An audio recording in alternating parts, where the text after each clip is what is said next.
जबरदस्त कहानी कभी सुना नहीं होगा। सर्दियों के दिन थी, मैं अपने मायके गई हुई थी। मेरे भैया भाभी के साथ ससुराल गए थे। घर में मैं, मम्मी और पापा थे। उस दिन ठंड बहुत थी। मेरा दिल कर रहा था कि आज कोई मेरी गर्म को खुदाई कर दे।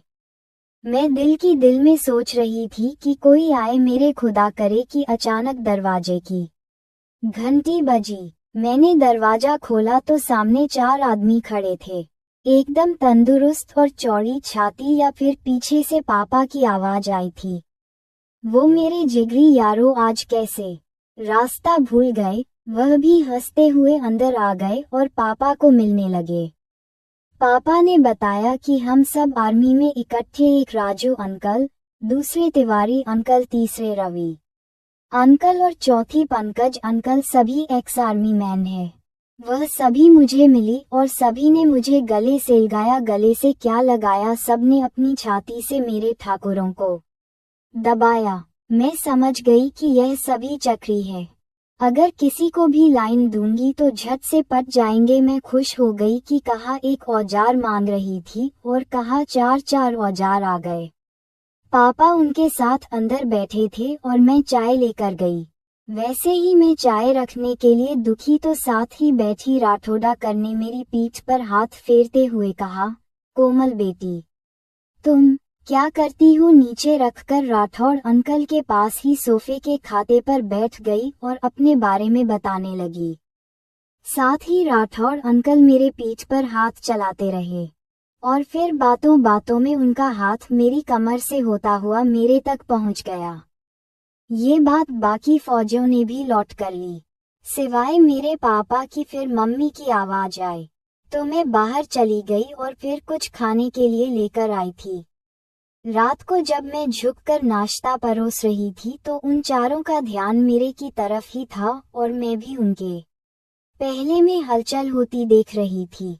फिर मैं राजू अंकल के पास ही बैठ गई ताकि वह भी मेरे दिल की बात समझ सके।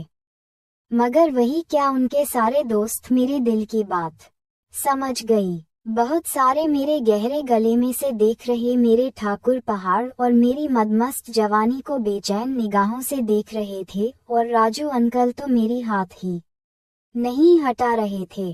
फिर उनके लिए खाना बनाने के लिए मैं रसोई में आ गई और उनके पीने का इंतजाम ऊपर के कमरे में कर दिया। ड्रिंक एक दौर के बाद सबने खाना खा लिया। फिर मैंने और मम्मी ने भी खाना खाया और लेट गई।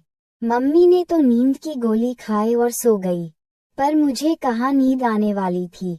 घर में 4 औजार हो और मैं बिना खुदाई के सो जाऊं, ऐसा कैसे हो सकता है। मैं ऊपर के चली गई। वहां पर फिर ड्रिंक का दौर चल रहा था। मुझे देखकर पापा ने तो मुझे नीचे जाने के लिए बोला, मगर सिंह अंकल ने मेरा हाथ पकड़कर मुझे अपने साथ सटाकर अरे यार बच्ची को हमारे पास बैठने दे, हम इनके अंकल ही तो है। तो पापा मान गए और सारे अंकल मुझे फौज की बातें सुनाने लगी।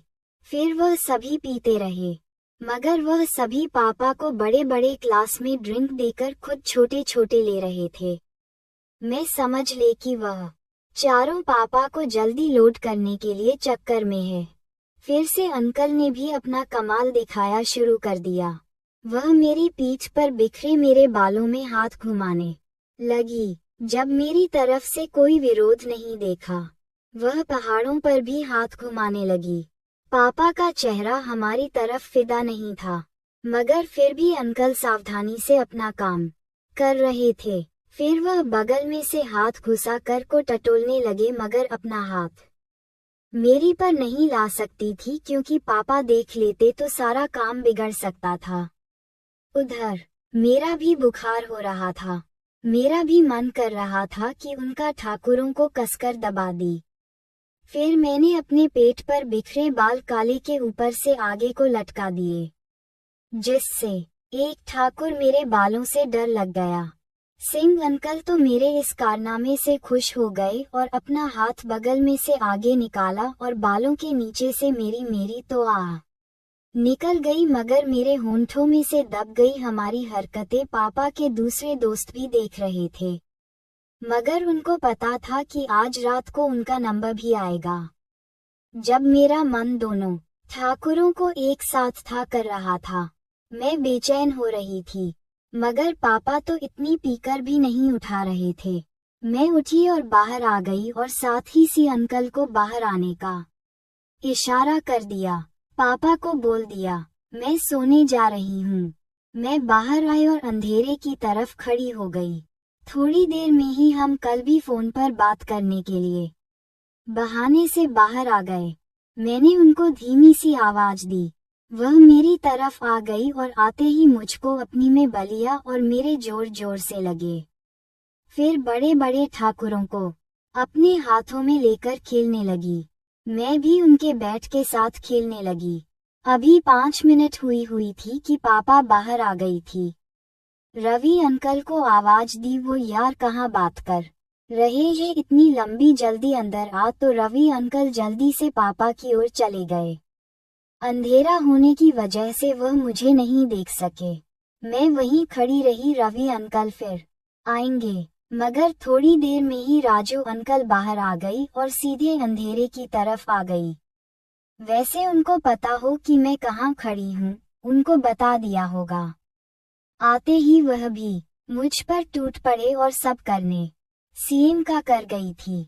अंकल ने बताया होगा, मैं भी उनका साथ दे रही थी। तभी तिवारी अंकल की आवाज आई। मेरी बारी आ गई। अचानक आवाज से लोग डर गए। पता ही नहीं चला था कि कोई आ रहा है। फिर आना कल चलेगा, कल मेरे साथ पूरे एक साथ करने लगी।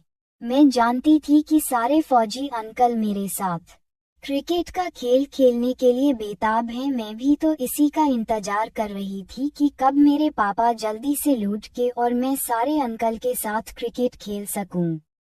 वॉक पर वही हुआ। किसी अंकल ने पापा को आखिरकार लुढ़का दिया और सारे के सारे मेरे पास दौड़े आए। सभी मेरे साथ खेलने के लिए उतावले कल मुझे उठाकर कमरे में चले गए।